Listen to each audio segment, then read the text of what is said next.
শহর জুড়ে বিভিন্ন জায়গায় একের পর এক আগুন লাগতেই থাকে, যা ফায়ার ফাইটারদের কাছেই অস্বাভাবিক লাগতে শুরু করে। কারণ স্বাভাবিকভাবে এত আগুন লাগা কখনোই সম্ভব না। সিনিয়র এক অফিসারের সন্দেহ হয় যে তাদের ভেতরের কেউই এই আগুন লাগার সাথে জড়িত। এখন দেখার বিষয় ওই অফিসার তার কলিগের সাথে মিলে আগুন লাগার মূল কালপ্রিটকে খুঁজে বের করতে পারে কিনা। মুভির নাম আগ্নি। শুরুতেই একটা অগ্নিকাণ্ডের দৃশ্য দেখানো হয়, যেখানে একজন ফায়ার ফাইটার অগ্নিকাণ্ডের ধ্বংসস্তূপের মধ্যে একজন লোককে দেখে। ফায়ার ফাইটারটি লোকটির পালস চেক করে বুঝতে পারে সে মারা গেছে। তখনই ওই ফায়ার ফাইটার আমাদের উদ্দেশ্যে বলে, আমরা অগ্নি দেবতার উপাসক, আমরা কখনোই ত্যাগের ভয় পাইনি।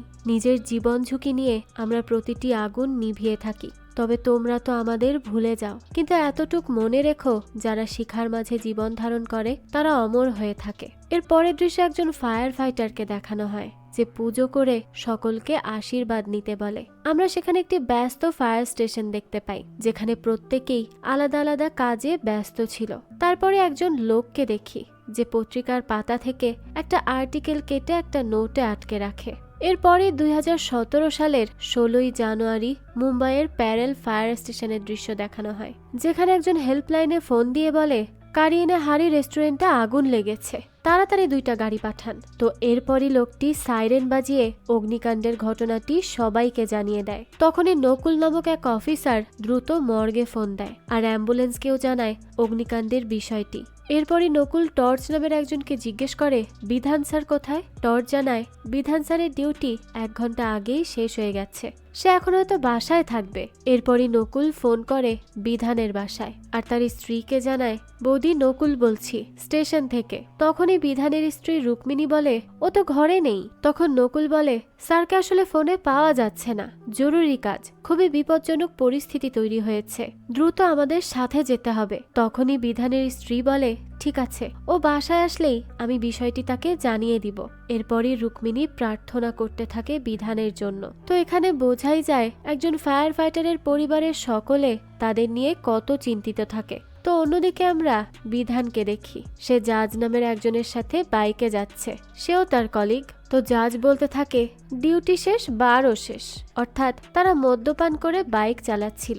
বিধান তখন বলে, আমার সাথে বাসায় চল আজ, রুক্মিণী আজকে মাছ ভাজা করেছে। তখনই অপরজন বলে, আজকে যাব না স্যার, আজকে আপনির সাথে ডেট আছে। তো এটা শুনে বিধান বলতে থাকে, বিয়ে করে ফেলো তাড়াতাড়ি, এইসব ডেট টেট বাদ দাও, এখন সংসারটা শুরু করো, আর কত এভাবে জীবন পার করবে। তো এরপর যেতে যেতেই চেকপোস্টে পুলিশ বিধানদের আটকায় এবং নাম জিজ্ঞাসা করে। তখন বিধান তার নাম জানায়। এরপর পুলিশটি পুনরায় বিধানকে তার পুরো নাম জিজ্ঞেস করে। তখন বিধান বলে, আমার নাম বিধান রয়, ঢন্ডুবা সার্ভে, গ্রাম মুর্দ জঞ্জিরা, জেলা রায়গড়, লোকাল ঠিকানা প্যারেল ফায়ার স্টেশন, রুম নাম্বার 32। এখন কি আধার কার্ডের নাম্বারও বলবো, নাকি এতেই চলবে? তখনই তো পুলিশটি রেগে গিয়ে বলে, মজা করা হচ্ছে আমার সাথে, চল সামনে চল। তখনই জাজ বলে, স্যার ফায়ার স্টেশনের চিফ সে, তাকে আপনি কিভাবে এমন করে নিয়ে যেতে পারেন? পুলিশটি তখন বলে, চিফ হয়েছে তো কি, উল্টো জবাব দিবে নাকি?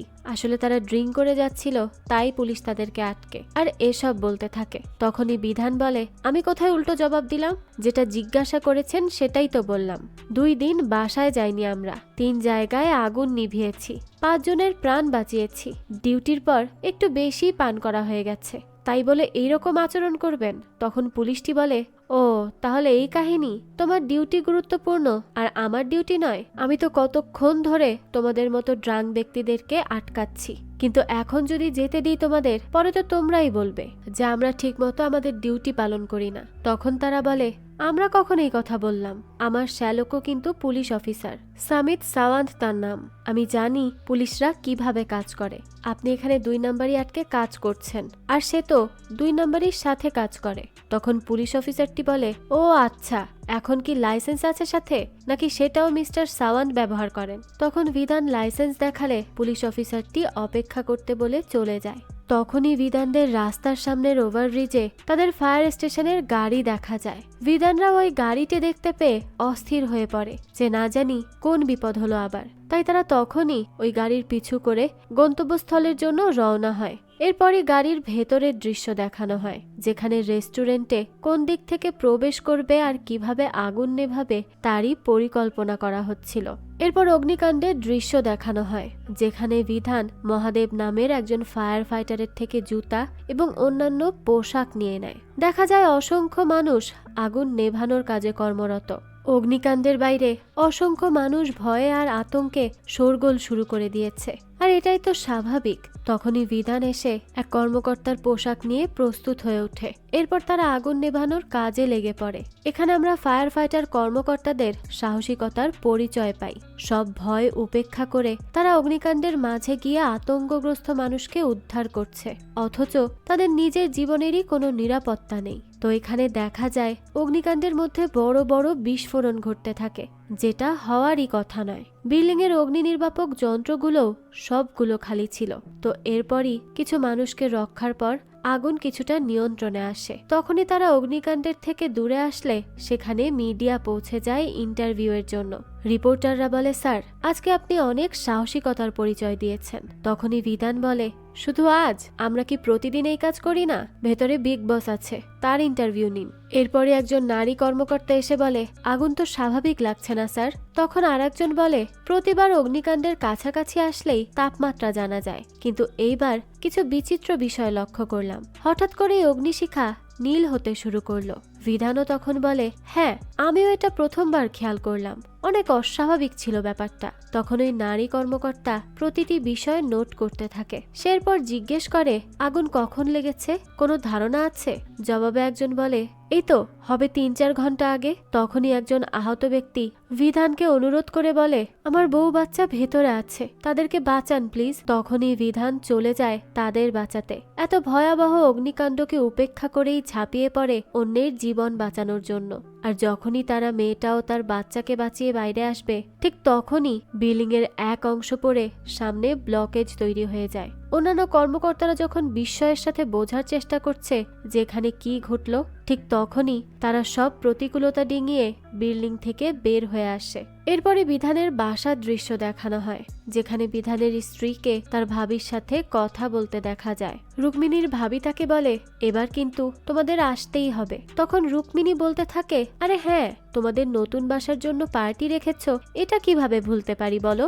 তখন তার ভাবি তাকে বলে যে সামিত এবার সোজাসুজি বলে দিয়েছে যে এইবার বিধান ভাইয়ের কোনো অজুহাত চলবে না। তখনই বাইরে থেকে বিধানের কণ্ঠ শোনা যায়, আর রুক্মিণী বলে, ঠিক আছে ভাবি, পরে কথা বলবো। এই বলেই সে ফোন রেখে দেয়। বিধান বাসায় এসেই তার ছেলেকে বলে, জানিস, আজ তোর বাবা একদম আসল হিরোগিরি দেখিয়েছে। ওই যে মুভিতে দেখায় না, একদম সেই রকম। আগুনে ঝাঁপিয়ে পড়ে দুজন বাচ্চার প্রাণ বাঁচিয়েছে। একদম তোর মতো ছিল বাচ্চাগুলো, আর সবার পরে বের হয়েছি আমি। মুভির হিরোরা তো কেমন ধীরে ধীরে বের হয়, তবে আমি কিন্তু খুবই তাড়াতাড়ি বের হয়ে গেছি। বাইরে যারা ছিল তারা তো অনেক তালি দিচ্ছিল আমার জন্য। তখনই বিধানের ছেলে বলে, বাবা, নিজের প্রশংসা করা বন্ধ করো তো, আর গোসল করে আসো, তোমার গা থেকে দুর্গন্ধ আসছে। তার ছেলে তো তার এসব বাহাদুরির কাজে কোনো পাত্তাই দেয় না, আরো বলে গা থেকে নাকি দুর্গন্ধ আসছে। এটা শুনেই বিধান বলে ওঠে, দুর্গন্ধ? ছাড় মোবাইল, ছাড়, পড়াশোনা কর। তারও আসলে তার ছেলের এই ব্যবহারে মেজাজটাই জ্বলে যায়। যাক, এরপর বিধান বলে, দেখো রুক্মিণী, আমি আগুনে ঝাঁপিয়ে মানুষের প্রাণ বাঁচালাম, সবাই ছবি তুললো, প্রশংসা করলো আমার, আর তোমার ছেলে বলে কিনা আমার শরীর থেকে নাকি দুর্গন্ধ আসছে। তখন রুক্মিণী তাদের ছেলেকে বলতে থাকে, দেখো, আর ফোন না, ব্রাশ করে এক্ষুনি ঘুমিয়ে যাও। বিধান বলে, এ কি আমার ছেলে? রুক্মিণী তখন তাকে বলতে থাকে, তুমি এটা কিভাবে বলতে পারো? এটা কোনো কথা হলো? বিধান এই জবাবে বলে, আর কি বলবো বলো, দেখেছো অন্যদের বাচ্চাকে, বাবাকে দেখলে দৌড়ে এসে জড়িয়ে ধরে, আর আমার ছেলে? রুক্মিণী তখন বলে, তাদের বাবা তাদের পকেট থেকে চকলেট বের করে দেয়। তুমি কখনো আমেয়ার জন্য একটা টফিও কিনেছো যে সে তোমার কাছে দৌড়ে যাবে? অর্থাৎ এখানে আমরা জানতে পারি বিধান ও রুক্মিণীর ছেলের নামই আমেয়া। তো বিধান তখন বলে, ওইখানে সকলে আমার সাহসিকতায় তালি বাজাচ্ছিল, আর তুমি পড়ে আছো সেই টফি নিয়ে। তখনই রুক্মিণী বিধানকে জিজ্ঞেস করে, আচ্ছা বলো তো, আমার পাসপোর্টের ফর্ম পূরণ করেছো তুমি? তখনই বিধান চুপচাপ পাশের রুমে চলে যায়। এরপর বলে, আজকে ইমার্জেন্সি কল চলে এসেছিল, স্কুল ট্রিপের সময় এখনো বাকি আছে। ওখানে কি আগুন লেগেছে নাকি যে এত তাড়াতাড়ি যেতে হবে? রুক্মিণী বলে, আরে কাল কাল বলতে বলতে তো 1.5 মাস চলে গেল। জবাবে বিধান বলে যে সে তাড়াতাড়ি এর একটা ব্যবস্থা করে দিবে। তো এরপরই দেখা যায় সে ঠান্ডা পানিতে পা ডুবিয়ে আছে। আসলে আগুনে তার পায়ের অবস্থাই খারাপ হয়ে গেছে, তাই সে এমন করছে। তখন রুক্মিণী বলতে থাকে, শোনো না, সামিত নতুন বাসা নিয়েছে। এটা শুনেই বিধান বলে, আরে বাহ, ইন্সপেক্টরের ধান্দা তাহলে ভালোই চলছে। এটা শুনে রুক্মিণী একটু রাগী হয় আর বলতে থাকে, কিসের ধান্দা? অনেক পরিশ্রম করে সে এত কিছু করেছে। এই কথা শুনে বিধান বলতে থাকে, হ্যাঁ হ্যাঁ বুঝেছি আমি, তোমার ভাই অনেক পরিশ্রমী। তোমার দুনিয়া আমায়া থেকে শুরু আর সামিতে শেষ হয়। তখন রুক্মিণী তাকে বলে, আর তোমার দুনিয়া জুড়েই তো ফায়ার স্টেশন। এরপরে আবার ফায়ার স্টেশনের দৃশ্য দেখানো হয়। বিধান আসলে বাকি অফিসাররা তাকে স্যালুট করে। তখনই একজন অফিসার বলে, দেখুন না স্যার, কি সুন্দর ছবি এসেছে, নবদৈনিক পত্রিকার 14 নম্বর পৃষ্ঠায় ছাপানো হয়েছে। তখন বিধান বলে, তোমার কি ফ্রন্ট পেজে ছবি লাগবে? তখন অফিসারটি উত্তর দেয়, যাই বলুক, নামটা তো ছেপেছে পত্রিকায়, এটাই তো অনেক। তখন বিধান বলতে থাকে, তো এরপর কি করব? তোদের জন্য কি এখন বিবিসিকে কল দিব? বিদেশে ফায়ার ফাইটারদের অনেক সম্মান করে। এরপরই মিঠু নামের একজন বলে, তোমাদের তো অন্তত নামটা ঠিকঠাক লিখেছে, আমার তো নামটাই মজা বানিয়ে রেখে দিয়েছে। মিঠু, এটা কিছু হলো? তখন একজন মজা করে বলে, আমি তোমার ঠোঁট লাল করে দেই। তখনই মিঠু বলে, তাহলে আমার জন্য পেয়ারাও কিনে এনো, বুঝলে? তো মিঠুর সাথে ওই অফিসার এভাবে কথা বলতে থাকলে সে বলে, বয়সের দিকে একটু তো খেয়াল করো। তো এইসব নিয়ে হাসাহাসি করতে থাকে তারা। বোঝাই যায় তাদের মাঝে বেশ বন্ধুত্বপূর্ণ সম্পর্ক রয়েছে। এরপরই একজন অফিসার বিধানের কাছে আসে আর বলে, স্যার, চিফ মিশ্রা আপনাকে এটি পাঠিয়েছেন, মুম্বাইয়ের সকল নিরাপত্তাহীন ও ঝুঁকিপূর্ণ বিল্ডিং এর লিস্ট। বিধান বলে, এই লিস্ট তো দেখছি প্রতি বছর বেড়েই যাচ্ছে। ঠিক আছে, আমি দেখব ফাইলটা। এরপরই দৃশ্য পরিবর্তন হয় আর আমরা একটা ব্যস্ত রাস্তা দেখতে পাই, যেখানে একজন ফেরিওয়ালা ফুকরে মুভির চুচার চরিত্রের মাস্ক পরে সেই মুখোশই বিক্রয় করছিল। এরপরই দেখা যায় ট্রাফিক সিগন্যালে গম্ভীর জৈন নামক ব্যবসায়ীর সাদা গাড়ি এসে দাঁড়ায়। তখনই জানালায় এসে তাকে চুচা চরিত্রের মাস্ক নিতে অনুরোধ করা হয়। সেই সময় গাড়ির ভেতর থেকে গম্ভীর জৈন বলে, তোর চুচার মাস্ক তুই নিজের কাছেই রাখ। এটা শুনে ফেরিওয়ালা বলতে থাকে, স্যার নিয়ে নিন প্লিজ, নয়তো ভোলি পাঞ্জাবান নারাজ হয়ে যাবে। গম্ভীর জৈন বলে, কে ভোলি পাঞ্জাবান? ফেরিওয়ালা তখন অপর দিকে দেখিয়ে দেয়। তখনই দেখা যায় অপর জানালার পাশ থেকেই একজন লোক হুট করেই গুলি করে গম্ভীর জৈনকে হত্যা করে পালিয়ে যায়। এরপরে সামিতের পুলিশ স্টেশনের দৃশ্য দেখানো হয়, যেখানে মাস্ক বিক্রয় করা ফেরিওয়ালাটিকে ধরে আনা হয়েছে। এক কনস্টেবল কদম বলে, স্যার, এই ফেরিওয়ালা ট্রাফিক সিগন্যালে মাস্ক বিক্রয় করে। তখনই সামিত জিজ্ঞেস করে, ইনি কার মাস্ক বিক্রি করে? কদম জানায়, যারা বিখ্যাত তাদেরই মাস্ক বিক্রয় করে স্যার। এরপরই সামিত বলে, আমি 24 জন অপরাধীকে এনকাউন্টার করেছি, 25 নম্বরে তোকে এনকাউন্টার করলে আমারও সিলভার জুবলি পুরো হয়ে যাবে, তাহলে আমিও ফেমাস হয়ে যাব। তখন তুই কি আমার মাস্ক বিক্রয় করবি? কদম বলে, স্যার, এটা তো আমি এমনিই বলছিলাম, খুন তো অন্য কেউ করেছে, এ তো শুধু ফাঁদে ফেলেছিল। রেলওয়ে ব্রিজে দৌড়ে পালানোর সময় কামলে ধরেছে একে। তখন পুলিশ অফিসারটি ফাজলামি করে বলে, তুমি দৌড়াতে পারো কামলে? তোমার পেট দেখে মনে হচ্ছে তুমি মিথ্যা বলছো, কিন্তু দৌড়ানো ভালো কাজ, এতে স্ট্যামিনা বাড়ে। কদম বলে, রেলওয়ে ব্রিজ থেকে ঝাঁপিয়ে পালাতে যাচ্ছিল এই ফেরিওয়ালা। তখনই পুলিশ অফিসারটি জিজ্ঞাসা করে, কত ফিট উচ্চতা থেকে ঝাঁপ দিয়েছিল সে? জবাবে কনস্টেবল কদম বলে, 3 ফুট হবে। তখনই পুলিশ অফিসারটি বলে, ভালো করে ভেবে দেখো, কেনেডি ব্রিজের উচ্চতা তো 30 ফুট, তাই না? তখন কামলে বলে, হ্যাঁ স্যার, বরাবর 30 ফুট থেকে লাফ দিয়েই পালানোর চেষ্টা করেছে। তখনই পুলিশ অফিসারটি তাদের বহুতল ভবনের সিঁড়ি দিয়ে ফেলে দেওয়ার হুমকি দেয়। লোকটা তখন, অর্থাৎ এই অমিত নায়কই গুলি করে গম্ভীর জৈনকে হত্যা করেছিল। এরপরই দৃশ্য পরিবর্তন হয় ফায়ার স্টেশনে। দেখা যায় চিফের নাম পেপারে আসায় সকলে একসাথে লাঞ্চ করছিল। তখনই পারাভ নামের এক অফিসার আসলে সকলে তাকে একসাথে খাবার অফার করে। তখন পারাভ জানায় আজকে তার উপোস রয়েছে। এরপরে তিনি এসে সবাইকে যার যার কাজ বুঝিয়ে দেন। যেখানে ক্লিনিং ডিউটি দেওয়া হয় প্রিয়ার ওপর। স্কুলের ড্রিলের দায়িত্ব দেওয়া হয় বিনোদ ও সূর্যের ওপর। তখনই সূর্য পারাফ স্যারকে জিজ্ঞাসা করে যে তার কোন স্কুলে ডিউটি রয়েছে। পারাফ স্যার বলে, যে স্কুলই হোক না কেন এটাতে কি আসে যায়, তোমাদের ডিউটি দেওয়া হয়েছে রবার্ট জেফারসন মাধ্যমিক বিদ্যালয়ে। তখনই সূর্য বলে, এটা তো আমেয়ার স্কুল, তাহলে তো এখানে বিধান স্যারই বেস্ট ডিউটি দিতে পারবে। তখন টর্চ নামের অফিসারটি বলে, একদম ঠিক বলেছেন, আমেয়া পুরো স্কুলের সামনে গর্বিত হবে তার বাবার জন্য।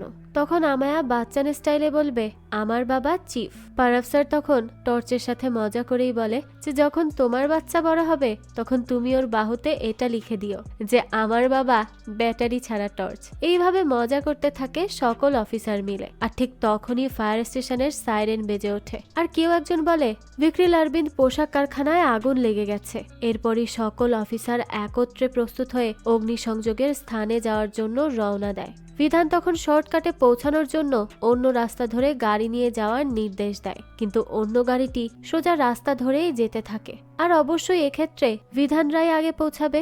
ঘটেও ঠিক তাই, সোজা রাস্তা দিয়ে আসা গাড়িটা বিয়ের অনুষ্ঠানের মধ্যেই ফেসে যায় আর বিধানের গাড়িটি আগে পৌঁছে গিয়ে আগুন নিয়ন্ত্রণে নিয়ে আসে। এরপরই দৃশ্য পরিবর্তন হয় আমেয়ার স্কুলে, যেখানে সূর্য বাচ্চাদের আগুন লাগলে কি কি পদ্ধতি গ্রহণ করতে হবে সেইগুলো বোঝাতে থাকে। সূর্য বাচ্চাদের উদ্দেশ্যে বলে, বাচ্চারা বলো তো, যখন আগুন লাগে তখন আমরা কাকে স্মরণ করি? বাচ্চারা উত্তর দেয়, আমরা ভগবানকে স্মরণ করি। সূর্য তখন বলে, তো আমরা পৃথিবীর কাকে স্মরণ করি আগুন লাগলে? বাচ্চারা জবাব দেয়, ফায়ার ব্রিগেডকে স্মরণ করি। এরপরই সূর্য বলতে থাকে, তো যখন কোনো ভবন ধ্বংস হয়ে যায় তখন কাকে স্মরণ করি? বাচ্চারা জবাব দেয়, কেন, পুলিশকে। তখন সূর্য তাদের শিখিয়ে দেয় যে না, কোনো ভবন ধ্বংস হলে, কেউ ম্যান হলে আটকে গেলে, বা তারে কাক কবুতর ফেসে গেলে, অথবা গ্যাস লিকেজ হলে, এই সকল সমস্যার একটাই সমাধান, আর সেটা হলো ফায়ার ব্রিগেড। সূর্য আবারও বাচ্চাদের বলে যে ফায়ার ফাইটারের সবচেয়ে প্রিয় শব্দ হলো পাগল, অর্থাৎ পা দিয়ে পানি, গ দিয়ে গ্যাস এবং ল দিয়ে লাইট। তো এরপর সূর্য বলে, এখন বিধান স্যার তোমাদের উদ্ধার কাজ শিখাবে। এরপরই আমরা বিধান আর বিনোদকে কৃত্রিম আগুন তৈরি করতে দেখি, যেন তারা বাচ্চাদের উদ্ধারের কৌশল শেখাতে পারে। বাচ্চারাও তখন উদ্ধার কাজ দেখতে থাকে আর সূর্য বলে, দেখো বাচ্চারা, আগুন যখন তীব্রভাবে ছড়িয়ে পড়ে আর লোক আটকে পড়ে এবং লিফটও বন্ধ থাকে, এমন পরিস্থিতিতে ফায়ার ফাইটাররা নিজের জীবন ঝুঁকিতে ফেলে কিভাবে মানুষের জীবন রক্ষা করে। যেভাবে এখন বিধান স্যার তোমাদের সামনে উদ্ধার করছে, ঠিক এভাবেই করে। এই কাজটা যতটা সহজ দেখাচ্ছে ততটাও সহজ নয়। তখনই আমরা দেখতে পাই বিধান বাচ্চাদের ডেমো দেখানোর সময় হঠাৎ করেই শ্বাসকষ্ট অনুভব করে। এরপর যখন উদ্ধার কাজ শেষ করে তখন দেখা যায় আমায়া এবার তার বাবার জন্য তালি দিচ্ছে। এরপর আমরা বিধানকে ডাক্তারের কাছে চেক আপের জন্য যেতে দেখি, যেখানে ডাক্তার তাকে জানায় যে নিজের শরীরের যত্ন নিন, নয়তো আপনার সাহসিকতার পুরস্কার আপনার স্ত্রীকে নিয়ে যেতে হবে স্টেজে এসে। অর্থাৎ সে এটাই বোঝায় যে বিধানের স্বাস্থ্য ঝুঁকি রয়েছে। এরপরই দৃশ্য পরিবর্তন হয় আগুনে পুড়ে যাওয়া একটি ধ্বংসস্তূপে, যেখানে আবনি পুরোহিত নামের একজন ইনভেস্টিগেশন অফিসার আসে সবকিছু পরীক্ষা করার জন্য। তো আবনি ভবনের অনেকগুলো ত্রুটি লক্ষ্য করে। ম্যাপে ফায়ার এক্সিট এলাকা দেওয়া থাকলেও ভবনের সেই স্থানটিতে 5টি টেবিল রাখা হয়েছে। তো সে এরপর ম্যানেজারকে ডাকার নির্দেশ দেয়। সে ম্যানেজারকে বলে, ফায়ার এক্সিট এলাকায় টেবিল রেখেছেন, বিপদের সময় মানুষ কি উড়ে উড়ে যাবে বাইরে? 80 জনের বসার জায়গায় আপনি 150 জনের বসার ব্যবস্থা করেছেন, মূর্খ কোথাকার। আর গ্যাংওয়েও তো অনেক সরু, সবকিছুই দুর্নীতিতে ভরপুর, অগ্নি নির্বাপক যন্ত্র পুরো খালি। এরপরে আপনি ভবনের দেয়াল পরীক্ষা করে আর বলে, ডেকোরেশনের নামে বাজে টাইলস লাগানো হয়েছে আর ভেতরে ব্যবহার করা হয়েছে কম্প্রেসড প্লাস্টিক, যেগুলো পূর্বেই ব্যান করা হয়েছিল। এগুলো কি করেছেন আপনারা? তখন ম্যানেজার আবনিকে বলে, রেস্টুরেন্টের মালিকের সাথে কথা বলার জন্য।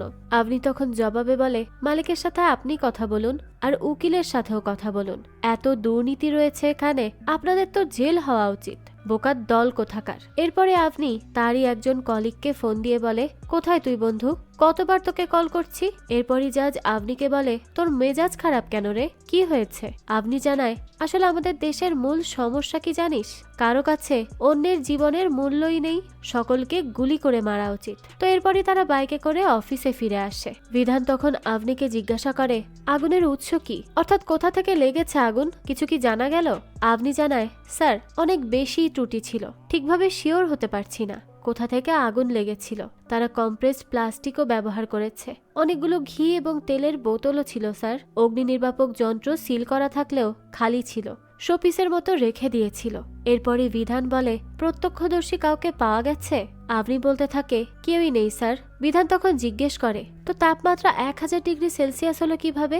এর জবাবে আপনি বলে, স্যার এটাই বুঝতে পারছি না। গত মাসে ওরিয়ন ক্লাব এবং অলঙ্কার টকিজেও আগুন লেগেছিল, ওখানেও এমন অস্বাভাবিকভাবে তাপমাত্রা এবং তাপ উৎপন্ন হয়েছিল।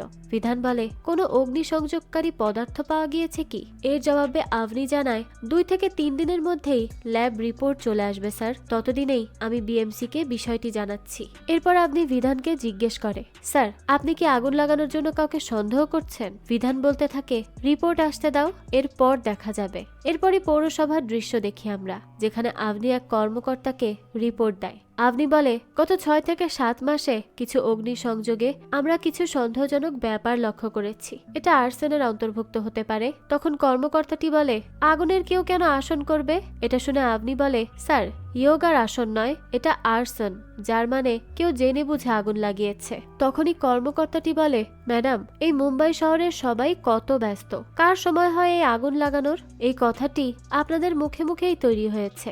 আপনি তখন বলে, কি করছেন স্যার? Criminal investigation sir. সেটা না করে আপনি এসব কি বলছেন? তখন কর্মকর্তাটি বলে, এখন লাঞ্চ ব্রেক, লাঞ্চ করতে হবে। আপনি তখন রেগে গিয়ে সেখান থেকে চলে যায়। এরপরই রাতের দৃশ্য দেখানো হয়, যেখানে জাজ ও আপনি বসে গল্প করছিল। আপনি বলে, আমরা সবাই তাস, আমাদের ওপর থেকে কেউ কন্ট্রোল করে, এই পুরো সিস্টেমই সমস্যা। তখন জাজ বলে, তোমার মধ্যে যখন এই ফিলোসফার জেগে ওঠে তখনই আমার ভয় করে। যেখানে আপনি বলে, এখন থেকেই ভয় পাচ্ছ? ভেবে নাও এখনো দেরি হয়নি। সব ফায়ার ফাইটারের ভাগ্যে কিন্তু বিয়ে লেখা থাকে না। জাজ তখন আপনিকে বলে, আমাদের ভাগ্যে বিয়ে লেখা আছে। তো এরপরে আপনি এবং জাজ অনেক ভালো সময় কাটায়। এরপরই দৃশ্য চলে যায় সামিতের বাসায়, যেখানে সামিতের নতুন বাসা নেওয়া উপলক্ষে পার্টি হচ্ছিল। সামিতের স্ত্রী তার বাসার সকল জিনিসপত্র ঘুরে ঘুরে দেখাচ্ছিল। অন্যদিকে সামিতকে দেখানো হয়, যেখানে একজন গেস্ট বলে, সামিত আপনি ঘর অনেক সুন্দর করে সাজিয়েছেন। এতে সামিত বলে, এগুলো সবই পরিশ্রমের ফল, শ্রম আমার, কিন্তু ফল অন্য কারো থেকে নেওয়া। এরপর একজন তাওরে নামের পুলিশ অফিসার কামলেকে বলে, তুই জানিস ভগবান আমাদের পুলিশ অফিসার বানিয়েছে কেন? কামলে জিজ্ঞেস করে, কেন? তখন তাওরে বলে, যেন ফায়ারম্যান আমাদের থেকে অনুপ্রাণিত হতে পারে এবং একটু ক্ষমতা অর্জন করতে পারে। তখনই বিধান বলে, তাওরে তুই কি জানিস যখন আগুন লাগে তখন পুলিশ কেন আমাদের পিছন পিছন আসে? তাওরে জিজ্ঞেস করে, কেন? তখন বিধান বলে, আরে কাউকে তো প্রয়োজন এই পোশাক আর গদির সঠিক মূল্য দিতে। বিধান এরপর আরো বলে, একবার একটা ন্যাশনাল লেভেলের কম্পিটিশনের আয়োজন করা হয়েছিল। ওখানে র এজেন্টকে ডাকা হয়, সিআইডি কে ডাকা হয়, পুলিশ অফিসারকেও ডাকা হয়, আর শর্ত দেওয়া হয় প্রত্যেককে জঙ্গলের মধ্যে যেতে হবে এবং একটা বন্য শেয়ালকে ধরতে হবে। প্রথমে তো র এজেন্ট যায়, কিন্তু 5 দিন পর খালি হাতে ফিরে আসে। এরপরই সিআইডি গিয়ে 10 দিন পর খালি হাতে ফিরে আসে। এরপর পুলিশওয়ালা গিয়ে 30 মিনিটে ভাল্লুক ধরে নিয়ে আসে। পুলিশ সুপার তখন ভাল্লুককে জিজ্ঞেস করে, বল তুই কে? ভাল্লুক এতে বলে, আমি জঙ্গলি শিয়াল। আসলে এসব বলে সে পুলিশদেরকে নিচু দেখানোর চেষ্টা করছিল, কারণ সামিত এবং তার দলের লোকেরা সবসময় ফায়ার সার্ভিসের লোকদেরকে একটু নিচু চোখেই দেখে, যা বিধানের একেবারেই ভালো লাগে না। তাই সেও আজকে তাদের নিয়ে একটু মজা করলো। পার্টি শেষে বিধান তার পরিবার নিয়ে বাসার জন্য রওনা হয়। গাড়িতে রুক্মিণী বিধানকে বোঝাতে থাকে। তখন বিধান বলে, তুমি তোমার ভাইকে বোঝাও আমেয়ার থেকে দূরে থাকতে। কি শিখবে আমেয়া মামার থেকে? এর পরদিন সকালেই প্যারেল স্টেশনের একটা সেমিনার দেখা যায়, যেখানে একজন অফিসার বিভিন্ন দিক নির্দেশনা দিচ্ছিল। অফিসার বলে, আজ এই শহরের নকশা বদলে গেছে, নতুন ফায়ার স্টেশনের প্রয়োজন। এরপর সন্ধ্যায় দেখা যায় মহাদেব ও বিধান যায় মদ্যপান করতে। তো মদ্যপান করার সময় বিধান মহাদেবকে অগ্নিকাণ্ডের তাপমাত্রা সম্পর্কে বলতে থাকে। এসব শুনে মহাদেব বলে, তাপমাত্রা বেশি হোক বা কম সহ্য তো আমাদেরই করতে হবে, কারো কিছুই যায় আসে না। একটা ছোট ছবি লাগিয়ে দিবে পত্রিকার একটা কর্নারে, আর মানুষ তো জানেই না আমাদের কাজের ব্যাপারে, আমরা কিভাবে ঝুঁকি নিয়ে মানুষের জীবন বাঁচাই। ছাড় না বন্ধু এসব কথা। অন্যদিকে আমরা সামিতকে দেখি, যে কিনা একটা বার থেকে শুটারকে ধরে ফেলে, যে গম্ভীর জৈনকে হত্যা করেছিল। ইনিই সেই লোক যে ট্রাফিক সিগন্যালে খুন হয়েছিল। সামিত তো সেই শুটারকে জিজ্ঞাসাবাদ করে জানতে পারে দুবাইয়ের এক ব্যবসায়ী উদয়রাজ বালসারি এই সব পুড়ে যাওয়া বিল্ডিংকে কিনে নিচ্ছে, আর এই দুবাইয়ের ব্যবসায়ী উদয়রাজের পার্টনার ছিল গম্ভীর জৈন। তাই এই শুটারকে সুপারি দিয়ে খুন করিয়েছে। সামিদ বলে, আমরা অপেক্ষা করব সেই ব্যবসায়ীর, যখন সে আসবে আমরা তাকে আটক করব এবং প্রমাণ করে ফেলবো সেই মাস্টার মাইন্ড। অন্যদিকে আমরা দেখতে পাই বিধান ও তার ছেলে আমায়া ভিডিও গেম খেলছিল। তখনই রুক্মিণী আসে আর বিধানকে একটা পিস্তল দেখায় আর বলে আমায়া স্কুলের সকলকে এনকাউন্টার করে দেবে বলে ভয় দেখায়। তখন তো বিধান অনেক বেশি রেগে যায়। এরপর সে সামিতের পুলিশ স্টেশনে যায় আর বলে, আমার ছেলের থেকে দূরে থাকো। তখন এই সামিত বলে, এই পিস্তল তো খালি ছিল, তাই দিয়েছি আমি আমায়াকে বোঝাবো, সমস্যা নেই। তখন বিধান বলে, তোকে কিছুই বোঝাতে হবে না, তুই তো আমার ছেলের থেকে আর আমার পরিবারের থেকে দূরেই থাক। তখনই আর এক জায়গায় আগুন লেগে যায় আর ফায়ার ব্রিগেডের নিউজ চলে আসে। তাই বিধান তাড়াতাড়ি চলে আসে উদ্ধার কাজে লেগে পড়ার জন্য। এইবার সুপার ব্রাইট কোচিং সেন্টারে আগুন লেগেছে, যেখানে বাচ্চারা উপর থেকে ঝাঁপ দিচ্ছিল। কেউ কেউ তো সেই অবস্থায় মৃত্যুবরণ করে, ওদের হাত পা একেবারে পুড়ে যাচ্ছিল। ফায়ার ফাইটারদের অনেক কষ্ট হতে থাকে যানবাহন আর মানুষ নিরাপদ স্থানে সরিয়ে নিতে। তবুও অনেক চেষ্টায় কিছু মানুষকেই উদ্ধার করে ফায়ার ফাইটাররা, কিন্তু গণপত নামের একজন ফায়ার ফাইটার সেখানেই অগ্নিদগ্ধ হয়ে আহত হয়। সেই ফায়ার ফাইটারের অর্ধেকেরও বেশি শরীর দগ্ধ হয়ে গিয়েছিল, তাই তাকে দ্রুত হসপিটালাইজড করা হয়। তবে তার ছোট বাচ্চাটিও তাকে চিনতে পারছিল না। এই সব কিছু দেখে তো সকল ফায়ার ফাইটাররা হতাশ হয়ে পড়ে। বিধান তখন আভনি ও জাজকে বলে, এগুলো আমাদের সাথেও হবে আর ভবিষ্যতেও জানি না কত মানুষের সাথে এমন হবে। আমাদের কাজই হচ্ছে আগুনের মাঝে গিয়ে মানুষের প্রাণ বাঁচানো, কিন্তু মানুষ এটাই ভাবে না আগুন লেগে গেলে কিভাবে আমরা মানুষকে বাঁচাবো। খোলা তার রেখে দেবে, বিদ্যুতের খুঁটি থেকে অন্যায়ভাবে লাইন নিবে, কখনো গ্যাস স্টোভ জ্বালিয়ে বাসার বাইরে চলে যাবে। বিধান এরপর বলে, যদি কোনো দুর্ঘটনা হয় তখন কে ভেতরে যাবে? Fire fighter. কে মারা যাবে? Fire fighter. কারো কিছুই যায় আসে না, আমাদের পরিবারও কোনো সহানুভূতি পায় না, আমরা এভাবেই বেঁচে থাকি, এর জন্যই বলছি আমরা সবাই মারা যাব। তখনই মহাদেব বলে, আমাদের সকলের শেষ এভাবেই হবে, কিন্তু আমাদের কাজ করে যেতে হবে। এরপরে আমরা দেখতে পাই আপনি একটা রিপোর্ট তৈরি করে, যেখানে অগ্নিকাণ্ড ঘটে যাওয়া 3 জায়গার নমুনা নেওয়া হয়েছে। আপনি বলে, স্যার কোচিং সেন্টারের রিপোর্ট পেন্ডিং আছে, কিন্তু বাকি 3 জায়গার রিপোর্ট চলে এসেছে। অলঙ্কার টকিজ, অরিয়ন ক্লাব এবং কারি অ্যান্ড হারি 3 জায়গায় ম্যাগনেসিয়াম স্ট্রাইপ পাওয়া গেছে। এটা শুনে বিধান বলে, ছোটবেলায় অ্যাটম বোম ফাটিয়েছ কেউ?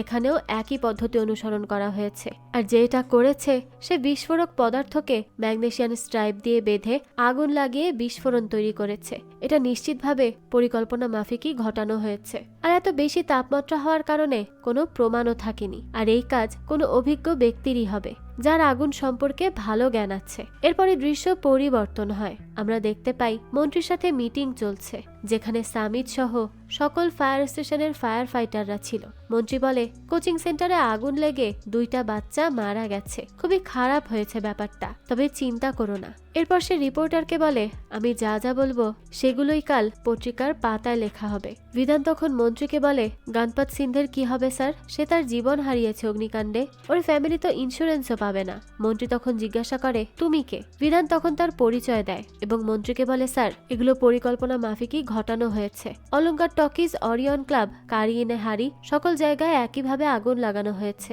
মন্ত্রী তখন বলে, তাহলে আমাকে কেন বলছো? গিয়ে সমাধান করো। তখন পারভ স্যার বলে, আমরা পুলিশকে ডিটেলসে বলেছিলাম, কিন্তু পুলিশরা আমার কথাকে ইগনোর করেছে। এটা শুনে মন্ত্রী সামিতকে ট্রান্সফার করে দেওয়ার হুমকি দেয়। সামিত বলে, আমি কি ফ্লু নাকি যে কাউকে ধরে ফেলবো? বিধান বলে, পুলিশ যদি সঠিক সময়ে সঠিক পদক্ষেপ নিত তাহলে দুর্ঘটনা থেকে রক্ষা পাওয়া যেত।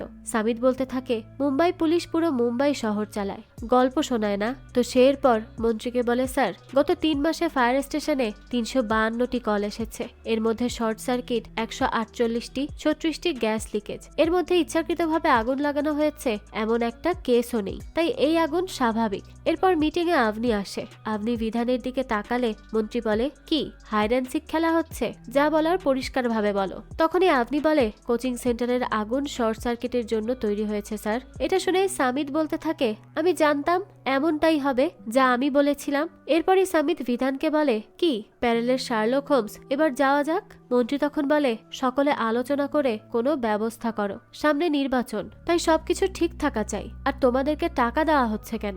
এরপরই মন্ত্রী বিধানকে বলে, আপনারা আগুন নেভানোর কাজ করেন সেটাই করুন না, কেস ইনভেস্টিগেশন করার জন্য পুলিশ অফিসাররা তো আছে না।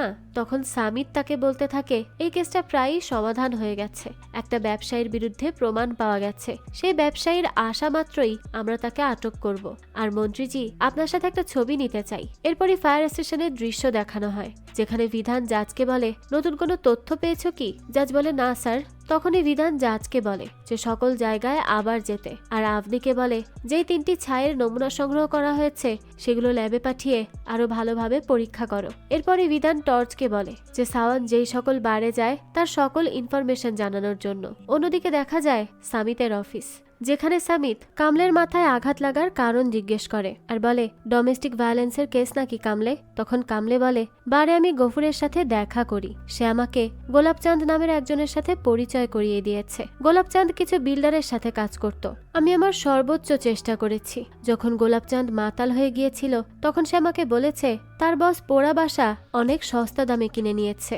দৃশ্য শিফট হয় ফায়ার স্টেশনে, যেখানে আমরা দেখতে পাই ফায়ার স্টেশনের এসি পরিবর্তন করা হচ্ছে। এসির ভেতর তার জমা হয়ে যায়। ওইটার বিধান হাতে নিয়ে বলে, এটা তো আগুন তৈরি করে সহজেই, আর যে স্থানে আগুন লেগেছিল সেই সকল জায়গায় এরূপ টারই লক্ষ্য করেছি। এর কিছুক্ষণ পরই নমুনা ছায়ের রিপোর্টও চলে আসে। তখন বিধান টার মিক্স করে একটা বিস্ফোরক বানিয়ে ফেলে, ম্যাগনেসিয়াম স্ট্রাইপের সাহায্যে আগুনও লাগিয়ে ফেলে। বাইরে থেকে অফিসাররা পর্যবেক্ষণ করতে থাকে, তখনই বিস্ফোরকটি বিস্ফোরিত হয় আর তাপমাত্রা 4000 সেলসিয়াসের ওপরে চলে যায়। বিধান তখন আভনিকে এই বিস্ফোরণের বিস্তারিত রিপোর্ট তৈরি করতে বলে। এরপরই আমরা দেখতে পাই একটা ফ্যামিলি গেট টুগেদার। পিস্তল নিয়ে ভুল বোঝাবুঝির কারণে দুজন দুজনকে সরি বলার জন্যই গেট টুগেদারের আয়োজন করা হয়েছে। সামিতের স্ত্রী বিধানকে সরি বলতে বলে। সামিত তখন টিস্যু পেপারে সরি লিখে বিধানকে দেয়। তখন বিধান সামিতকে বলে, অনেক কষ্ট করে বিস্তারিত রিপোর্ট লিখেছি, তাই এটা পড়িস। এর উত্তরে সামিত বলে, ভরসা না থাকলে দেওয়ার দরকার নেই। তখনই রুক্মিণী বলে ওঠে যে ভরসা আছে ভাই। বিধান তখন সামিতকে উদ্দেশ্য করে বলে, আগুনে আমাদের ঝাঁপিয়ে পড়তে হয়, এরা তো পরে আসে গ্লাভস পরে। তখন সামিত বলে, আমরাও রিপোর্ট তৈরি করেছি। বালসারা নামের একজন বিল্ডার আছে, সে পুড়ে যাওয়া সম্পদ ক্রয় করে, সে এখন বাইরেই আছে, দেশে ফিরলেই আমরা তাকে আটক করব। বিধান বলে, এগুলো কোনো বিল্ডারের কাজ নয়, এটা কোনো প্রফেশনাল আর্সনিস্টের কাজ, যে ইচ্ছাকৃতভাবে আগুন লাগিয়েছে। তখনই সামিত বলে, তুই এখন পুলিশও হয়ে গেছিস তাই না? তো এদের ঝগড়া থামানোর জন্য সামিতের স্ত্রী তখন বলতে থাকে, আচ্ছা শোনো, একটা সুখবর আছে, সামিত তো পুরস্কার পেতে চলেছে। এটা শুনে বিধান বলে, ভুল মানুষকে আটক করার জন্য পুরস্কার? বাহ। তখনই সামিতের স্ত্রী বলতে থাকে, দেখো 27 তারিখে কিন্তু পুরস্কার প্রদান করা হবে, সবাই চলে আসবে, কিন্তু আমরা তো জানি বিধান সেখানে কখনোই যাবে না। তো সে সামিতকে একটা ফাইল দিয়ে বলে, এটা তো ইচ্ছাকৃতভাবে তৈরি আগুন, আর আমাদের কাছে এর প্রমাণও আছে। সামিত তখন বলতে থাকে, আমি অবশ্যই এই ফাইল চেক করব, কিন্তু আপাতত খাবার তো খেয়ে নেই। এরপরই আমরা দেখতে পাই দুবাই থেকে সেই ব্যবসায়ী আসে, আর সামিত ও তাদের টিম সেই ব্যবসায়ীকে আটক করে ফেলে। তারা সেখানে বিরিয়ানি, বিয়ার আর সাথে অস্ত্রও রাখে, আর বলে, আমি প্রথমে তোকে খাবার খাওয়াবো, তারপর মারবো। তখন ব্যবসায়ী বলে, হ্যাঁ হ্যাঁ, আমি পুড়ে যাওয়া বিল্ডিং কিনে থাকি, কিন্তু তার মানে এই নয় যে আগুন আমিই লাগিয়েছি। কিন্তু সামিতের তো দোষীকে প্রমাণ করতে হতো, তাই সে মন্ত্রীর সামনে সকল প্রমাণ রাখে।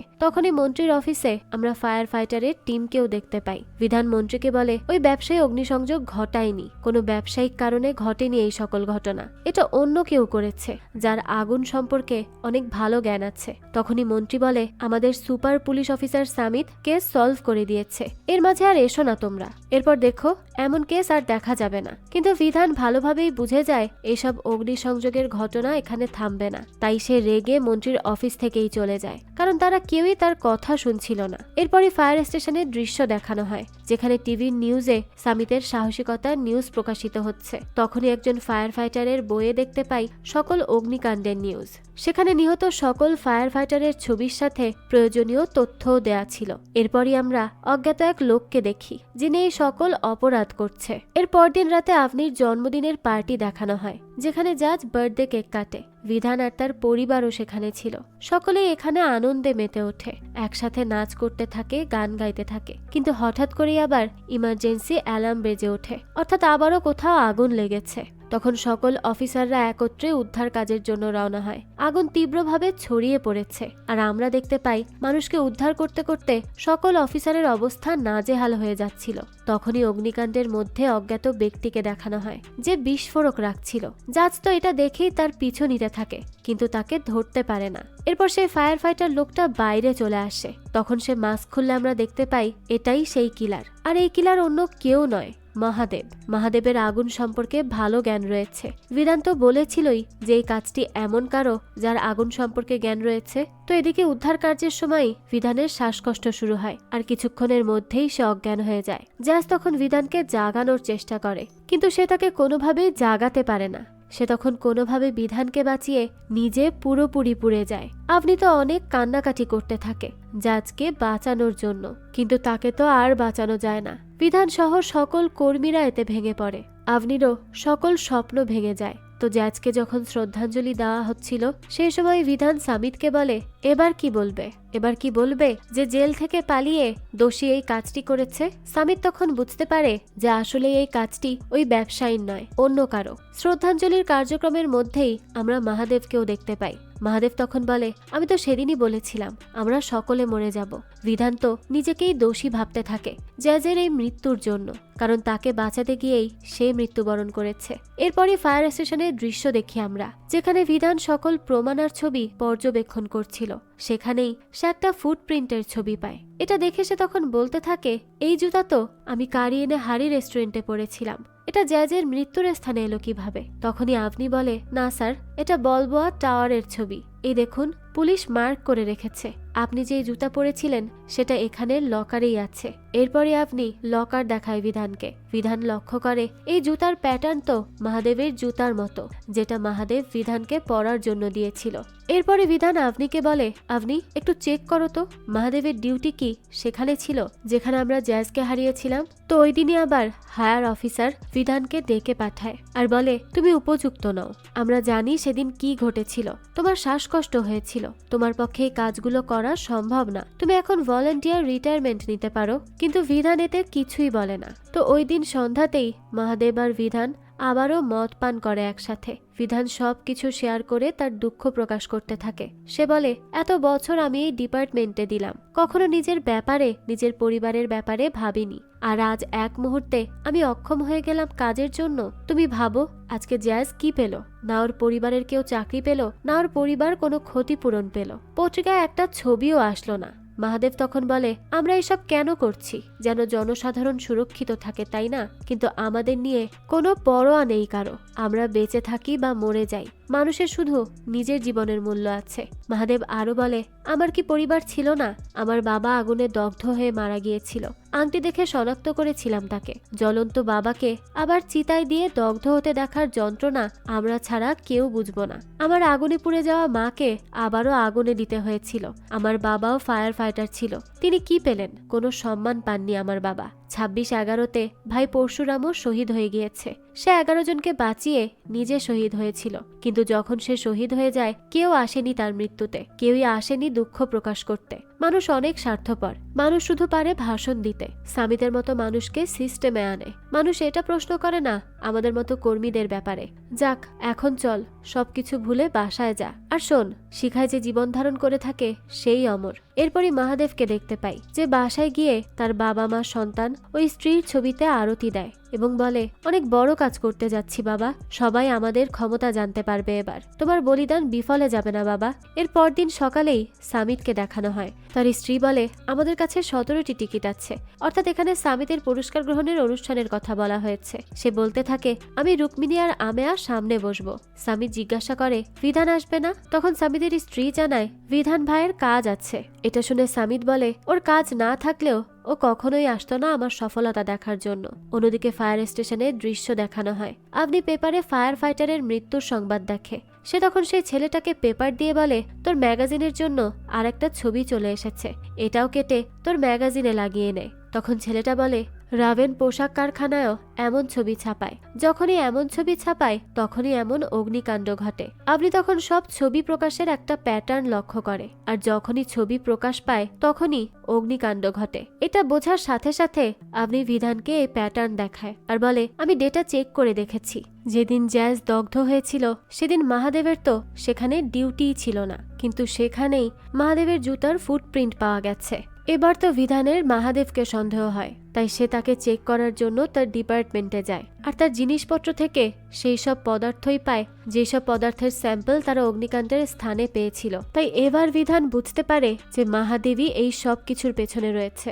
আর তখন দেখা যায় মহাদেব তার ডিপার্টমেন্টেও ছিল না, মহাদেব তো সিএম এর ইভেন্টে গিয়েছে। বিধান বুঝতে পারে মহাদেব কিছু তো একটা করতে চলেছে, তাই সে সামিতকে ফোন করে সতর্ক করতে চায়, কিন্তু সামিত স্টেজে যাওয়ার জন্য বিধানের ফোন রিসিভ করে না। বিধান মহাদেবকেও কল করে। মহাদেব তো সেখানে বিস্ফোরক পদার্থ নিয়ে চলে গিয়েছিল আর বিভিন্ন জায়গায় রাখছিল, কিন্তু তাকে দেখে ফেলে বিধানের ছেলে আমেয়া। সে মহাদেবের পিছু করে আর তার বিস্ফোরকগুলো উঠিয়ে ফেলে।